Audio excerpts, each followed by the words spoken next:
सीधा सवाल। आज एक बिल्कुल ही अलग मुद्दे पर बात करने वाला हूँ। चुनावी मौसम है। बिहार में विधानसभा चुनाव भी हो रहे हैं। वादे इरादों की झड़ी लगाई जा रही है। यह दे देंगे, यह स्कीम लाएंगे, इस योजना का ऐलान कर दिया जा रहा है, उस योजना का ऐलान कर दिया जा रहा है। मतलब सरकारी खजाना खोलने के लिए तैयार है।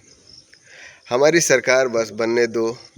पर इस सब के बीच वो बुढ़ापे की लाठी, वह सुरक्षा कवच। मैं सरकारी कर्मचारियों की बात कर रहा हूँ। सरकार में नौकरी का एक बड़ा इंसेंटिव है। एक बड़ी वजह होती है किसी भी व्यक्ति के लिए कि भाई पक्की नौकरी तो मिल ही गई, तनख्वाह भी टाइम पर आएगी।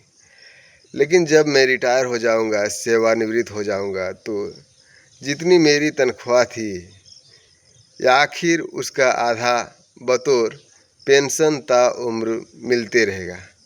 और मैं अगर देहांत भी हो गया तो मेरी धर्म पत्नी को मिलेगा। यह सुरक्षा कवच है। लेकिन यह सुरक्षा कवच लगातार भेदा जा रहा है और सरकारी कर्मचारी जो है वो बैडमिंटन की शटर या टेबल टेनिस की बॉल बन गया है। आसमान से गिरे, खजूर में अटके। 20 साल पहले एनपीएस आ गई थी, नई पेंशन योजना। उसकी तफसील मैं आपको दूंगा। पर उससे पहले जो कर्मचारी थे, जैसे कि मेरे पिता जी हैं, वह अभी भी पुरानी पेंशन का लाभ उठा रहे हैं और बड़ी खुश रहते हैं। मुझे कहते हैं कि पैसे का दिक्कत है तो ले लो, शर्माना मत। वो कॉन्फिडेंस रहता है आदमी में। अब नई पेंशन योजना आ गई है, उस पर अच्छी खासी राजनीति हुई सालों साल। और कुछ राज्यों में 5 राज्य हैं, उन्होंने ओल्ड पेंशन स्कीम फिर से बहाल कर दी। अब इन राज्यों में एक था राजस्थान। 2 साल हो गए वहाँ पर बीजेपी की सरकार को आए हुए। अशोक गहलोत सरकार ने पुरानी पेंशन योजना लागू कर दी थी और हाथ लिया था। भाई आप एनसीपी में भी जाइए, नई पेंशन योजना में भी, पुरानी में भी 5.25 लाख सरकारी कर्मचारी है लगभग राजस्थान में। सब पुरानी पेंशन योजना पर चली गई। जितना भी था सब पुरानी पेंशन योजना पर चली गई। भजन लाल शर्मा सरकार जो है बीजेपी की जो सरकार है राजस्थान में, अब वो धीरे धीरे अलग अलग विभागों से पुरानी पेंशन योजना ख़त्म कर रहा है और चिंता का सबब बना हुआ है यह फैसला सरकार का। यह प्रक्रिया सरकारी कर्मचारियों के लिए कि यह तो बिल्कुल हटा देंगे। और ऐसा क्यों किया जा रहा है? मदन लाल शर्मा तो पुरानी पेंशन ले रहे हैं। सारे विधायक राजस्थान के, और राजस्थान की ही बात करूं, पूरे देश के तमाम विधायक, तमाम सांसद, दर्शकों, दिलचस्प बात यह है कि वो पुरानी पेंशन ले रहे हैं और यहाँ पर सरकारी कर्मचारियों के लिए नित्य नए नियम लागू किए जा रहे हैं। पिछले साल एक यूनिफाइड पेंशन स्कीम की घोषणा की गई। इस साल वो लागू भी कर दिया गया। उसमें कुछ न्यूनतम गारंटी की जा रही है, पर लोग उसमें आने के लिए तैयार नहीं है। वह कह रहे हैं भैया पुरानी पेंशन चाहिए।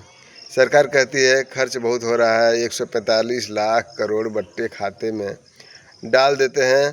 सरकार कॉरपोरेट जगत के अपने कर्मचारी को पैसे देने की बात आए तो सरकार का पेट में दर्द होने लगता है। पर अपने लिए इलाज रखे रहते हैं। इस पर आपकी क्या राय है? आपके सुझाव और आपके सवाल जो अब सीधा सवाल के अहम हिस्सा बन चुका है, इनका रहेगा इंतज़ार। बस बेहद ही अहम मुद्दा है, कहाँ पर किस गठबंधन में क्यों हो रहा है, सीट का बंटवारा नहीं हो रहा है, फार्मूला नहीं हो रहा है। यह विशुद्ध राजनीति है। यह आपके और मेरे सरोकार से इसका कोई लेना देना नहीं है। असल मुद्दे क्या गौन भी हो रहे हैं। इसलिए आपकी राय, आपके सवाल, आपके सुझाव बहुत अहम हो जाते हैं। खास आज के लिए उनका रहेगा इंतज़ार जो आज बात करने वाला हूँ पुरानी पेंशन की।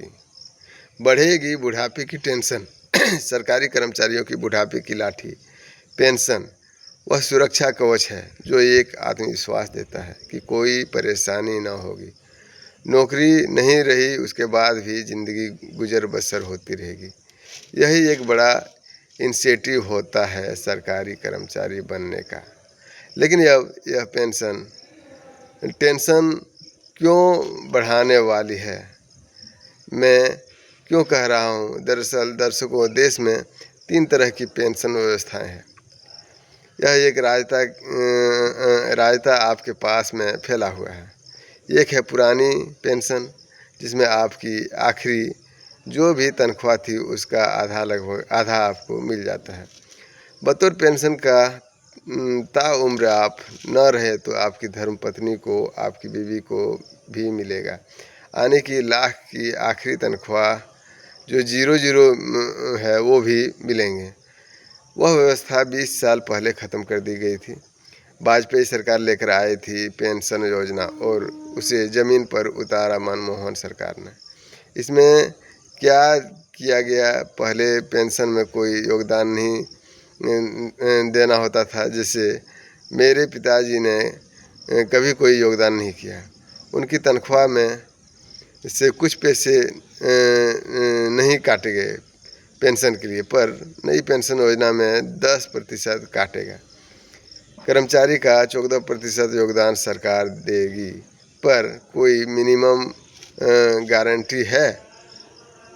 कोई गारंटी नहीं है।